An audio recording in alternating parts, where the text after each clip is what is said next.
오늘 하나님의 말씀을 읽겠습니다. 얼마 뒤에 그가 그녀를 취하려고 되돌아가다가 돌이켜서 그 사자의 사체를 보니 보라, 사자의 사체에 벌떼와 꿀이 있었으므로. 사사기 14장 8절을 말씀 한 절 읽었습니다. 이 말씀 속에서 벌떼와 꿀 얘기가 나왔습니다. 오늘 벌떼와 꿀에 대해서 우리 공부하면서 하나님의 말씀을 한번 상고해 보고자 합니다. 삼손이 딥낫에서 블레셋 여자를 만났는데 블레셋 여자와 결혼하고 싶어 했던 거예요. 결혼하고 싶어서 블레셋 여자와 함께 살고 싶어서 아버지 엄마에게 얘기를 하니까 아버지 엄마가 야, 우리 민족 가운데서 이스라엘에서 여자가 없어서 네가 그 가서 그 블레셋 여자를 취하려고 하느냐 그러면서 얘기합니다. 그런데 아들을 이겨본 부모님 계셔요. 여기 나는 아들 딸을 이겼어. 한번 이겨봤어. 한번 손 들어보세요. 난 못 이겼으니까. 아들 딸 부모가 아들 딸이 부모를 이길는지 몰라도 부모는 아들 딸 못 이겨요. 역시 삼손의 엄마 아빠도 마찬가지인 것 같아요. 그 할 수 없어서 그래라 하고 이제 결혼을 하게 됐어요. 결혼을 딱 하고 이제 오게 되는데 여자를 만나러 갈 때 어디에서 뭘 봤는가 하니 포도원에서 사자를 만났어요. 그 포도원에서 사자를 만나서 그 사자를 비틀어 죽여고 갔거든요.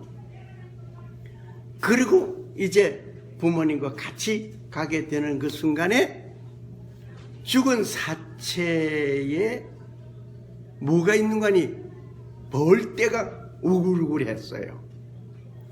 그 벌떼가 우글우글한데 사체 속에 뭐가 있냐? 벌이 있었으면 뭐가 있느냐? 꿀이 있는 거예요. 그 벌이 이제 꿀을 갖다가 저장해 놓은 거예요. 벌집을 짓고. 이러한 것을 아무에게도 말하지 않고 혼자 알고 그냥 지나가요. 그러니 결혼식을 또 가는데 결혼식에 그곳에서는 수수께끼를 냅니다. 수수께끼를 내는데 그 수수께끼를 풀면은 여러분이 수수께끼를 풀면은 나에게 옷 30벌. 여러분이 못 풀면 여러분이 내한테 내놔야 된다. 그 내기 수수께끼를 한 거예요. 그 수수께끼를 내리는데 먹는 자에게서는 먹는 것이 나오고 강한 자에게는 단 것이 나왔느니라. 아무도 모르는 거예요.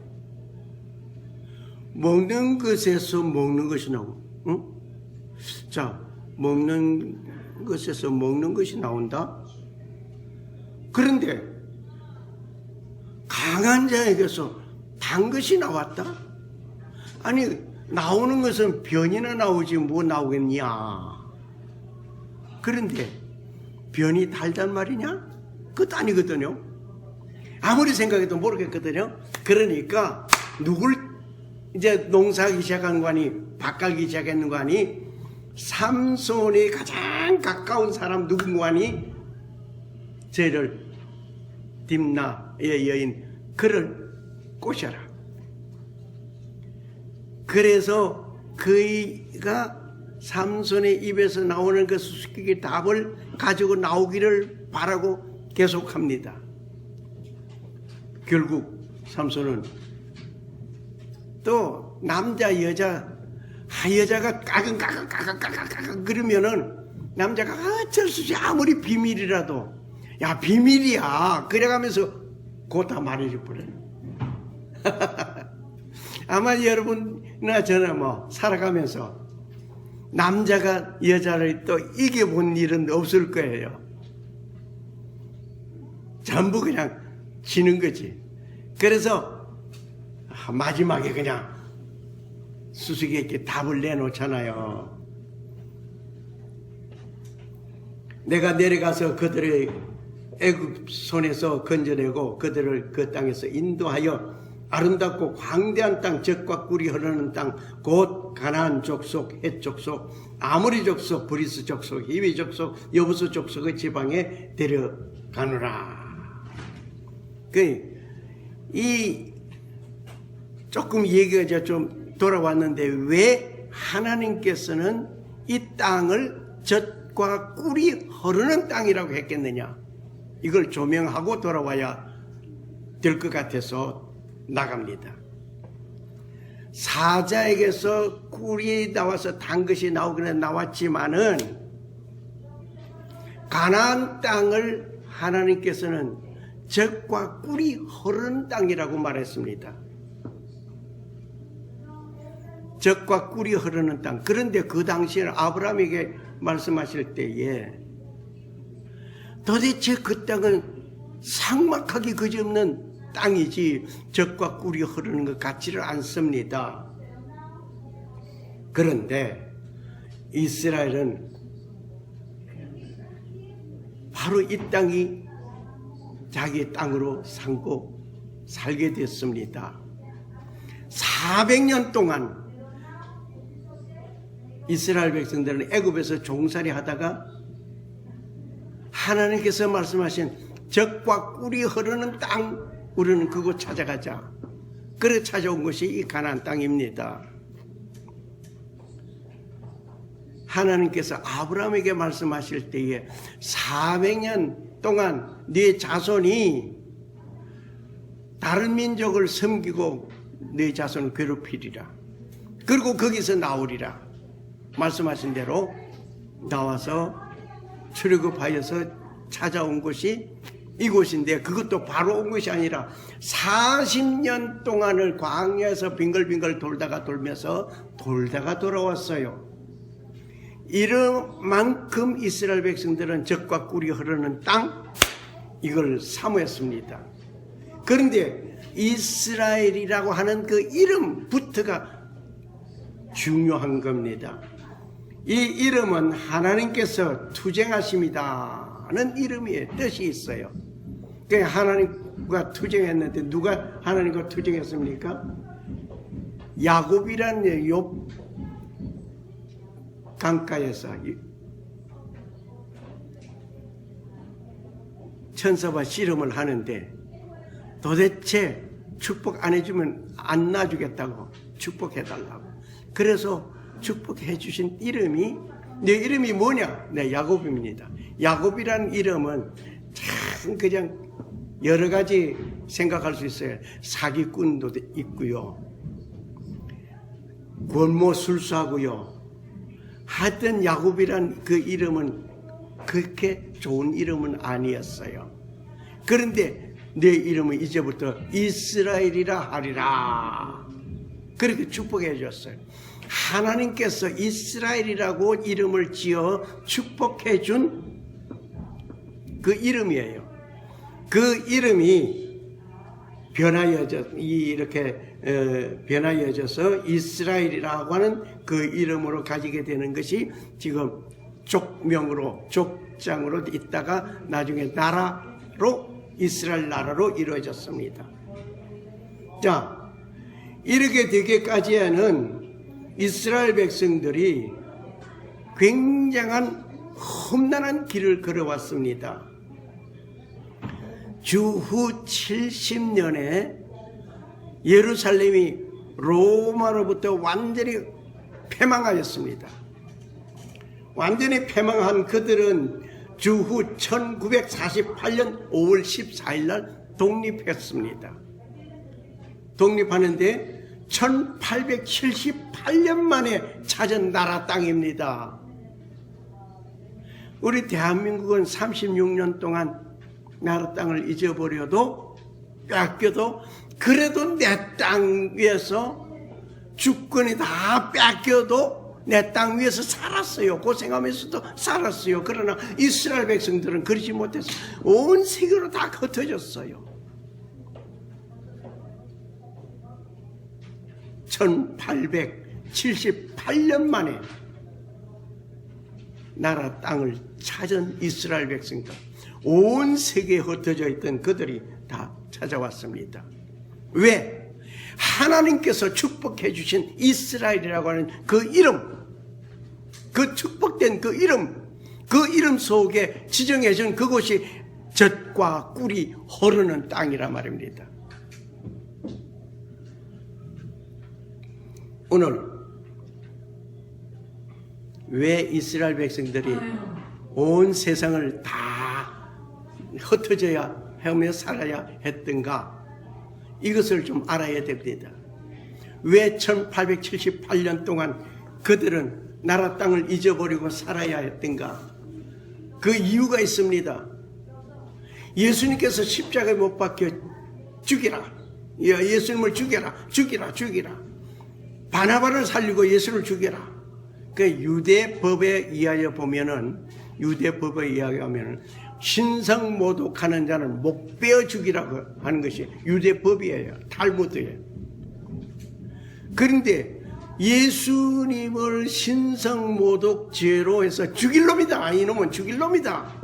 그렇게 딱 사형 언도를 먼저 내렸는데 우리 법대로 하면 목을 따야 돼요. 참수시켜야 돼요. 그런데 성경은 그렇게 하면 이루어지지 않아요.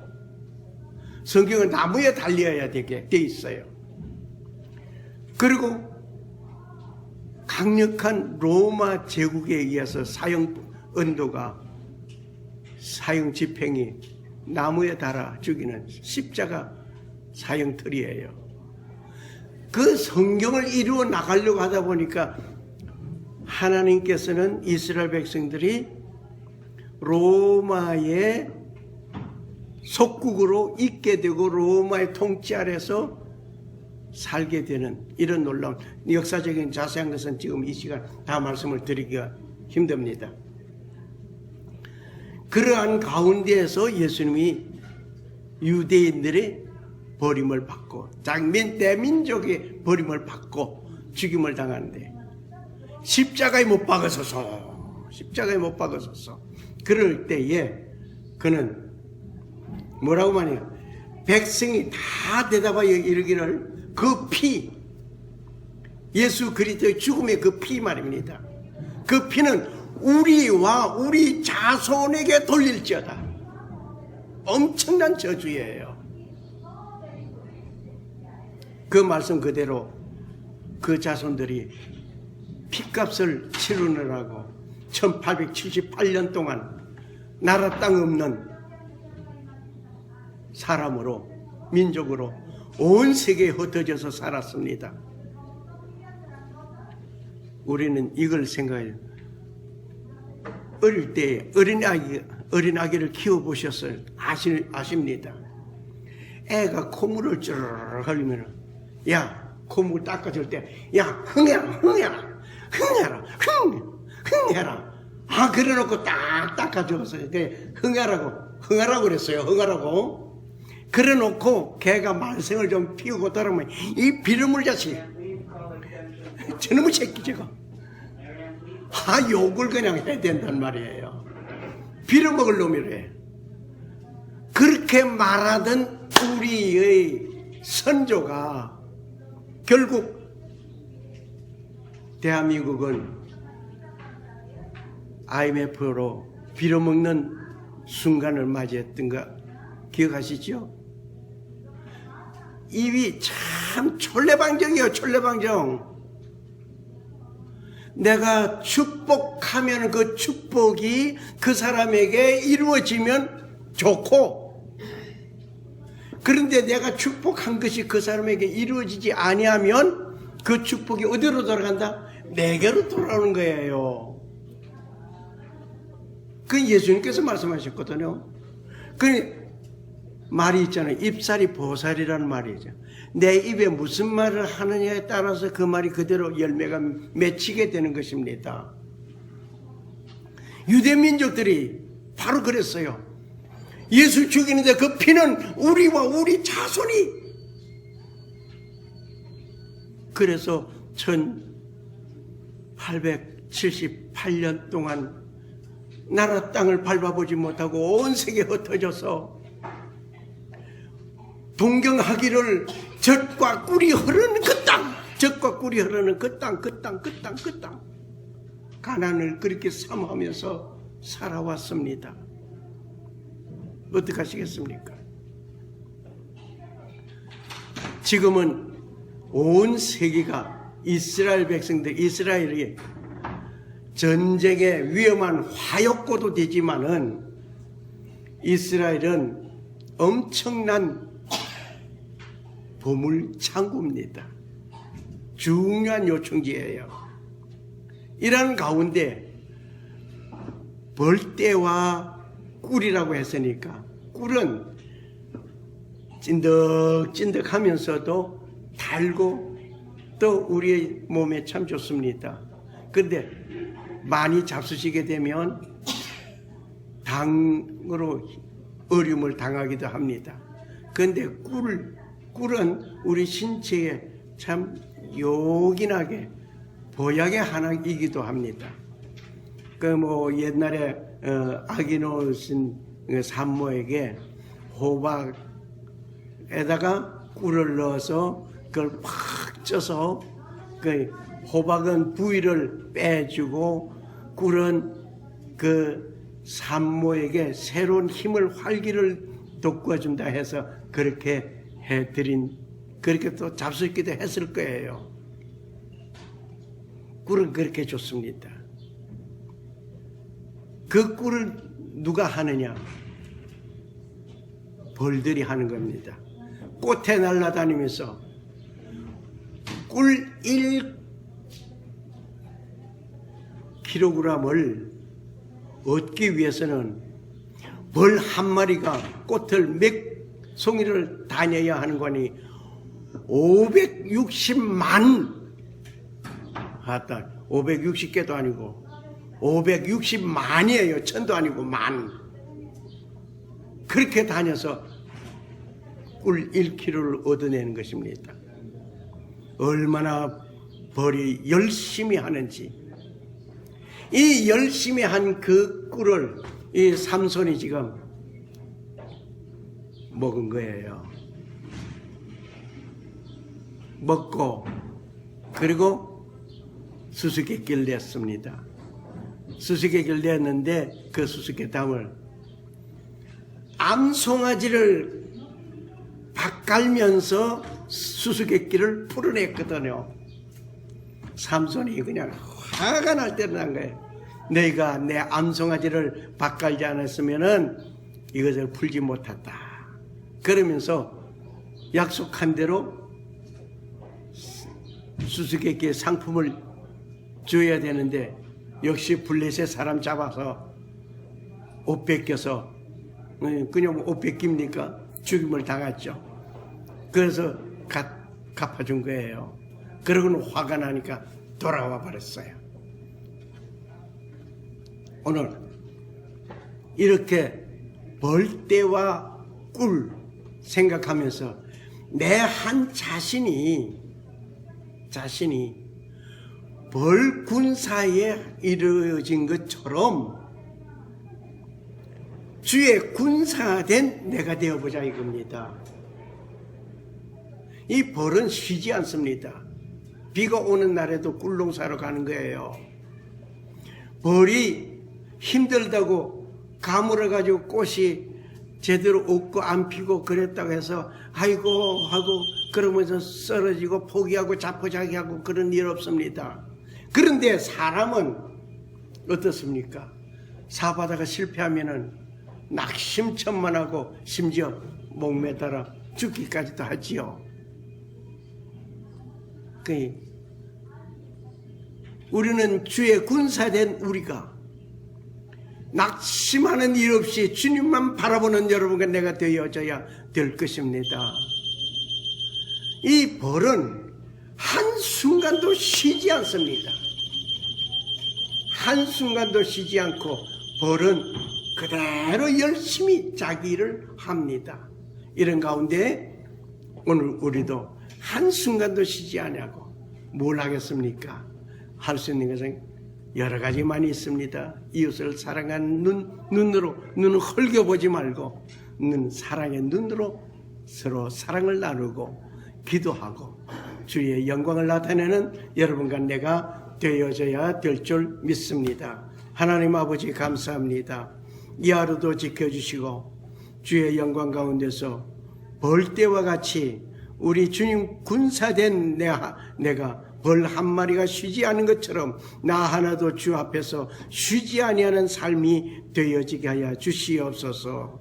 주 홀로 붙들어 주실 것은 우리의 육체가 연약하지만은 연약한 우리의 육체를 그대로 두어두지 아니하시고 주의 영광됨 속에서 날로 새롭게 하여 주시옵소서. 지금은 성도를 지키시고 은혜 베푸시고 평화 주시기를 원하시는 성부 하나님 아버지의 사랑과 나의 죄와 허물을 용서하시기 위하여 십자가에서 못 박혀 돌아가신 예수 그리스도의 은혜와 다시 오실 재림의 주 예수 그리스도를 고대하는 자와 성령의 교통하시고 충만하심이 주의 군사된 나 하나 주의 영광을 바라보며 아버지께서 이스라엘에게 축복하신 것처럼 축복의 땅 젖과 꿀이 흐르는 그 땅을 삼하는 그 사람들처럼 나라를 잃어버렸다가 다시 찾은 것처럼 하늘나라를 우리는 잊어버렸다가도 찾고 주의 영광을 바라보기를 원하는 저들 무리 위에 이제로부터 영원토록 함께 계실지어다. 아멘. 감사합니다.